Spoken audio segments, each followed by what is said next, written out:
नमस्ते, हाय, हेलो, कैसे हैं आप सब। चलिए कहानी शुरू करते हैं, जहाँ विनीता बताती है कि शिमला में उसके साथ बदतमीज़ी करते हैं 4 लड़के और उसके बाद वो उसे पीटती है। उसके बाद विनय को देख कर कहती है कि तुमने कभी ज़िंदगी में मारपीट नहीं किया ना। विनय कहता है, नहीं, मुझे ये सब की क्या ज़रूरत है, मैं तो बैंक में काम करने वाला मामूली एम्प्लॉई हूँ, मुझे ये सब की क्या ज़रूरत है। विनीता कहती है, सेफ्टी फ़र्स्ट होती है, अपनी सेफ्टी अपने हाथ में होती है। बेफालतू की चीज़ों में पढ़ना नहीं चाहिए, ये बात सही है, लेकिन अगर कोई तुम्हें हाथ उठाए तो सामने वाले का हाथ तोड़ने की भी हिम्मत होनी चाहिए। जिस पर विनय कहता है, ये करना मेरे बस की बात नहीं है। विनय की बात सुनकर विनीता कहती है, अगर कल को कोई लड़का मुझे छेड़ेगा तो तुम उसे मारोगे नहीं। विनय कहता है, क्यों नहीं मारूंगा, बिल्कुल मारूंगा। उसकी हिम्मत कैसे हुई मेरी वाइफ को छूने की। विनीता इस बात को सुन के बहुत खुश हो जाती है और कहती है, अच्छा, तो तुम अभी से मानते हो कि मैं तुम्हारी वाइफ हूँ। विनय थोड़ा कंफ्यूज होता है शांत होकर और कहता है, मैंने तो जब तुम्हारी तस्वीर देखी थी तभी मैंने तुम्हें अपनी वाइफ मान लिया था। विनीता कहती है, अच्छा, तो तुम तभी से मुझे पसंद करते हो, लेकिन ज़्यादा मत सोचो। लेकिन मुझे तो ऐसा इंसान पसंद है जो मारपीट करने में माहिर हो। क्या तुम्हें मारपीट करने वाले लड़के चाहिए? देखो, मैं वैसा तो नहीं हूँ, लेकिन मैं मारपीट कर सकता हूँ। विनीता कहती है, मारपीट करने वाला नहीं चाहिए, बस ज़रूरत पड़ने पे अपना बचाव करने वाला चाहिए। तुम जैसे कह रहे हो कि अगर कल को मुझे कोई प्रॉब्लम हुई तो तुम मुझे बचाओगे। कैसे बचाओगे?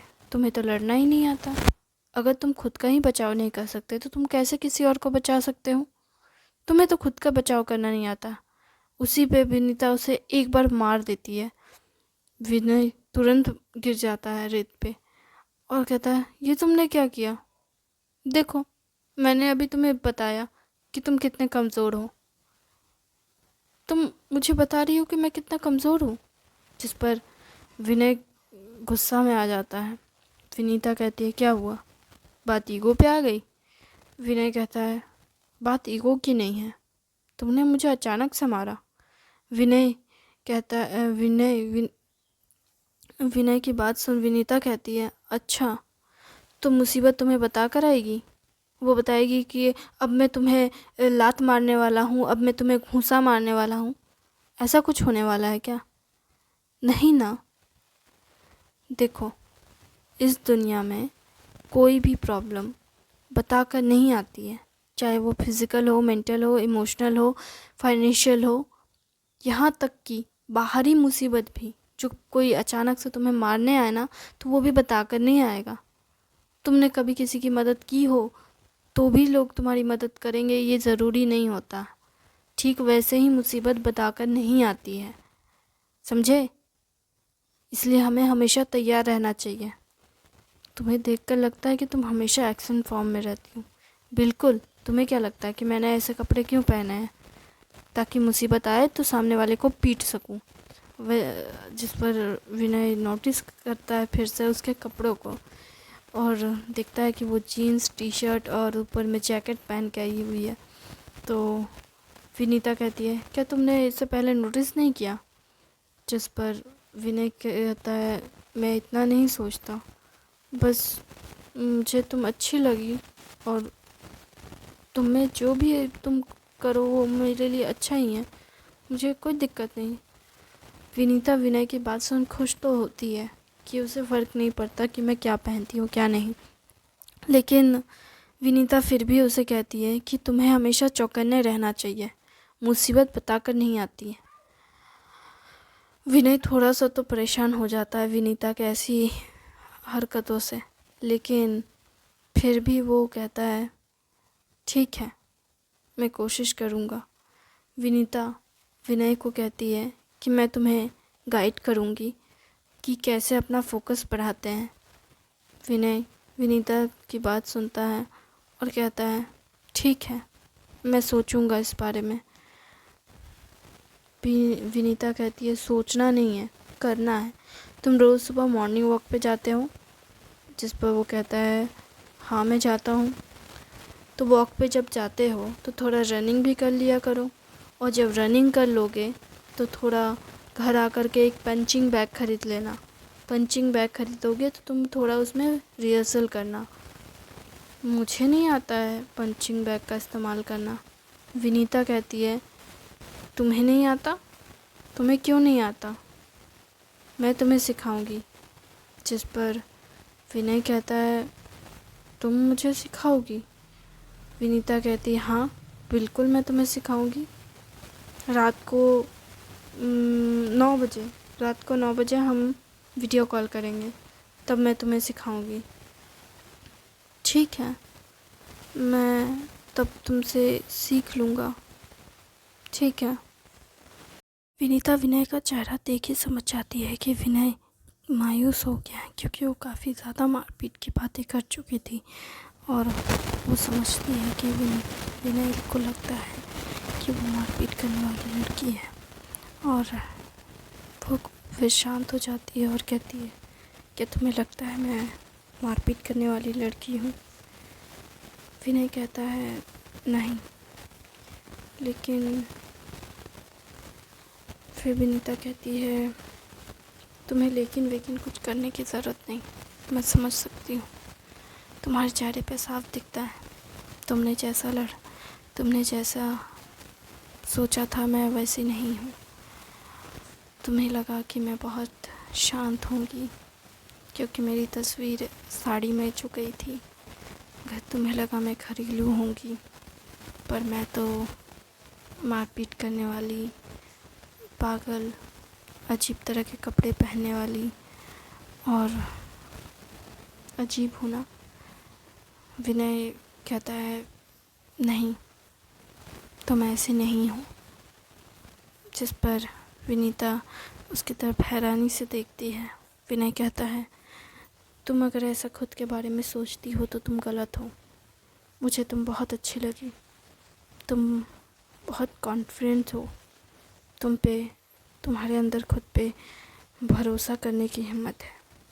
मैंने कभी खुद पे इतना भरोसा नहीं किया, इसलिए मैं खामोश हो गया, क्योंकि मैंने कभी खुद पे इतना भरोसा नहीं किया। मैं तुम्हारी जैसी, मतलब तुम जैसी हो वैसे मैं कभी बन ही नहीं पाऊँगा शायद। ये सोच रहा हूँ। ये सोचा कि तुम कितनी काबिल हो, होनहार हो। तुम अकेले सब कुछ संभाल लेती हो। तुम्हारी ज़िंदगी में पता नहीं तुमने क्या क्या फेस किया, लेकिन मैं कोशिश करूँगा कि तुम्हें वो परेशानी दोबारा से ना देखनी पड़े। मैं सोच रहा था कि मैं तुम्हारे लायक कभी बन भी पाऊँगा या नहीं। मैं तुम्हारे लायक बनने के बारे में सोच रहा था। जिस पर विनीता हैरानी से कहती है, क्या तुम ये सब सोच रहे थे? विनय कहता है, हाँ। मेरी फैमिली ने तुम्हें क्यों पसंद किया मैं नहीं जानता, लेकिन मैंने तुम्हें इसलिए पसंद किया क्योंकि तुम मुझसे बिल्कुल अलग हो। तुम बहुत ख़ास हो। तुम इतनी यूनिक हो कि मैं तुम्हारी जैसा कभी बन ही नहीं सकता। जानते हो, अब तक मुझे कितने लड़कों ने कहा कि मैं बहुत खूबसूरत हूँ। जिस पर विनय कहता है, कितने लड़कों ने? करीबन हज़ारों से भी ज़्यादा। विनय हंस देता है और कहता है, अच्छा, तो मैंने तो तुम्हें सुंदर कहा नहीं, तो तुम्हें तो बुरा लगा होगा। जिस पर विनय की बात सुन विनीता कहती है, पर तुमने वो कहा जो शायद आज तक किसी ने नहीं कहा। क्या सच में? तुम सच में मुझे पसंद करती हो क्या? विनीता कुछ नहीं कहती। विनय कहता है, सच कहूँ तो मैंने तुम्हारी तस्वीर देखते ही तुम्हें पसंद कर लिया था, पर तुमसे मिलने के बाद मैं तुम्हें और ज़्यादा पसंद करने लगा। मुझे यकीन ही नहीं होता कि मैंने ऐसी लड़की को पसंद किया जो मुझसे कितनी ज़्यादा काबिल है। मैं तो सच कहूँ कि तो मुझे लगता है कि मैं तुम्हारे लायक ही नहीं। पर क्या तुम मुझे मौका दो कि तुम्हारे लायक बनने का। विनीता हैरानी से कहती है, क्या तुम सच में मुझसे प्यार करते हो? विनय कहता है, अगर मैं कहूँ कि मैं सिर्फ तुमसे प्यार नहीं करता बल्कि मैं तुम्हें अपनी ज़िंदगी मानता हूँ, तो क्या तुम मुझ पे यकीन करोगी? विनय की बातें सुन विनीता एकदम से खामोश होती है और जैसे समंदर की लहरों में उसके प्यार का एहसास उसके दिल में लहरों की तरह उसके अंदर झांक रहा होता है। विनीता खामोश होती है और फिर लहरों को देखने लगती है और वहीं बैठ जाती है।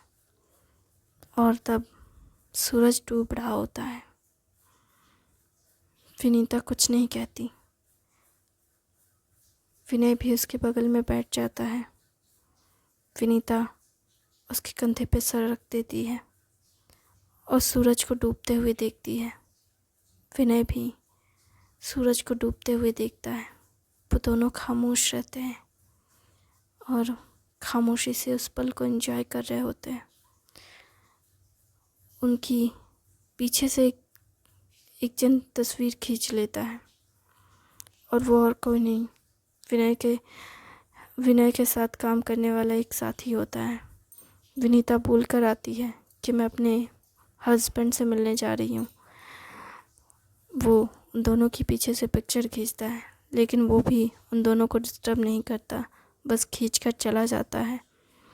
विनय और विनीता दोनों ही एक दूसरे के कंधे पर सूरज को डूबते हुए देखते हैं। सूरज जब पूरी तरीके से डूब जाता है तो विनय ध्यान देता है कि विनीता तो मेरे कंधे पर सर रख कर सो गई। विनय विनीता को देखने लगता है और देखता है कि ये बहुत खूबसूरत है। और तब वो विनय विनीता से कहता है, सच कहूँ तो मैंने कभी तुम्हें इतने करीब से देखा ही नहीं। तुम सच में बहुत खूबसूरत हो। तुम्हारी अच्छाई तुम्हारे चेहरे से ज़्यादा खूबसूरत है। ये सुनकर विनीता मुस्कुराती है। विनय देखता है और सोचता है, ये मुस्कुरा रही है। फिर वो एकदम से अपना कंधा हटा देता है। विनीता रेत में गिरने वाली होती है, तभी विनय हाथ रख देता है। विनीता कहती है, क्या किया तुमने? मैंने तो बस छोटा सा मजाक किया। तुम भी तो मजाक कर रही थी ना। मुझे लगा कि तुम सो गई हो, पर तुम तो मेरी बातें सुनना चाहती थी। छुपकर मेरी बातें सुनना गलत बात है।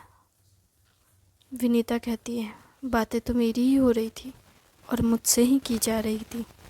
बस मैं सोई हुई थी, इसलिए तुम्हें लगा कि मैं सुन नहीं सकती, इसलिए तुमने वो कहा जो मुझे अच्छा लगा। विनय फिर खामोश होता है। विनीता कहती है, विनय को कंधे पे अपने हाथ को रखकर जैसे उसके अपने बाहों में भर ली, वैसे ही वो उसके पास जाती है और कहती है,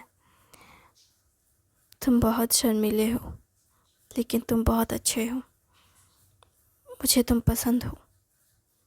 ये कहकर विनीता उसे खुद से दूर करती है और कहती है, हम कल फिर मिलेंगे, चलती हूँ, गुड नाइट। ये कहकर विनीता चली जाती है। विनय तो वहीं खामोश विनीता को जाते हुए देखता है और सोचता है, क्या उसने मुझे हाँ कहा? वो काफ़ी देर बाद जैसे वो होश में आया होता है और होश में आते ही वो झूमने लगता है, नाचने लगता है और फिर विनीता के पीछे पीछे भागने लगता है। लेकिन कुछ दूर जाते ही वो समझ जाता है कि मैं तो बहुत देर से होश में आया और विनीता कब की जा चुकी है। फिर वो भी अपने जूते को देखने जाता है जो वो वहीं रेत पे छोड़ चुका होता है किनारे पे। फिर वो जाता है अपने जूते को उठाता है और देखता है कि उसकी सैंडल भी यहाँ से जा चुकी है विनीता के साथ। वो फिर वहीं उस सैंडल की जगह पे अपना हाथ फेरता है और अपने जूते को पहनते हुए सोचता है, एक दिन उसके पैर मेरे पैर के साथ इस लहरों में लहरों के मज़े लेके। और वो मुस्कुरा रहा होता है, वो सब कुछ एहसास कर, याद कर, सपनों की दुनिया में खोकर। और फिर वो उठता है और जाने लगता है। वो घर की ओर जब जा ही रहा होता है तभी वो फिर विनीता को मैसेज करता है, क्या तुम घर पहुंच गई? विनीता कहती है, हाँ मैं पहुंच गई। तुम कैसी हो? ये मैसेज करने जा रहा होता है। फिर वो कहता है, अभी तो हम मिले हैं, वो कैसी है ये तो पता ही है, क्या कहूँ मैं। फिर उधर से विनीता मैसेज करती है, अच्छा मैं खाना बनाने जा रही हूँ, तुम खाना चाहोगे? जिस पर विनय कहता है, हाँ बिल्कुल मैं खा सकता हूँ अगर तुम इनवाइट करो तो। फिर विनीता कहती है, सॉरी मैं तो मजाक कर रही थी, फिर कभी तुम्हें मेरे हाथ का खाना नसीब होगा, अभी तो मैं खाना बनाने जा रही हूँ, बाय। जिस पर विनय कहता है, क्या बना रही हो? विनीता कहती है, गोभी की सब्जी बना रही हूँ और रोटी। जिस पर विनय कहता है, ठीक है। फिर वो फ़ोन रख देता है और चलने लगता है। वो जब चल रहा होता है तो वो बहुत धीरे धीरे चलता है। उसे घर पहुंचने में जहाँ 1 घंटा लगता है वो 2 घंटे लगा कर घर पहुंचता है। घर पहुंचने के बाद भी वो घर के अंदर नहीं जाता बल्कि घर के बाहर ही रहता है और सोचता है कि एक दिन मैं विनीता को घर में लेकर आऊँगा और इस घर में उसका स्वागत करूँगा। वो ये सब सोच ही रहा होता है कि उधर से उसे खाने की खुशबू आती है। वो उस खुशबू को लेकर सोचता है, घर पे कुछ बन रहा है क्या? वो तुरंत घर का दरवाज़ा खोलता है तो देखता है लॉक तो पहले से खुला हुआ है, मतलब ताला नहीं लगाया था मैंने या फिर कोई और है घर पे। वो घर पे जाता है और घर पे एक डंडा लेकर जाता है और जैसे ही देखता है आसपास, देखता है टेबल पे खाना रखा हुआ है और उस पर एक नोट लगा रखा हुआ है, खाना खा के बर्तन धो लेना, मैंने खाना बना दिया है, शुक्रिया जो तुमने मेरे लिए खाना बनाया, सुबह रात का खाना मेरी तरफ से, थैंक यू। ये नोट पढ़ के वो समझ जाता है कि विनीता घर पे आ गई है। फिर वो आराम से खाने को देखता है और देखता है ये भी तो गोभी की सब्ज़ी है और रोटी। वो सोचता है, अभी तो मैंने विनीता से बात की कि वो क्या खाना बना रही वाली है और यहाँ खाने में भी वही है। कहीं मेरी मकान मालकिन है तो मेरी गर्लफ्रेंड नहीं है, मेरी वाइफ नहीं है होने वाली? ना ना, वो अलग है, ये अलग है। ये कितनी खड़ूस है, वो कितनी प्यारी है ना, इसकी और उसकी कोई तुलना ही नहीं है। फिर वो खाना खा लेता है, बर्तन धोता है और दूर से आवाज़ देते हुए कहता है, खाना बनाने के लिए शुक्रिया। उधर से वो आवाज़ देती नहीं है तो वो सोचता है घर पे है भी या नहीं। फिर वो इधर मैसेज करती है, मैंने खाना खा लिया, तुमने खाना खाया? विनीता का मैसेज देख कर के तो वो अपनी मालकिन को भूल ही जाता, मकान मालकिन को, और वो उसे मैसेज करता है, नहीं मैं खाने जा रहा हूँ, और वैसे तुम क्या कर रही हो? जिस पर वो कहती है कि मैं अब सोने जा रही हूँ एक शानदार म्यूज़िक के साथ। जैसे जिस पे वो कहता है म्यूज़िक।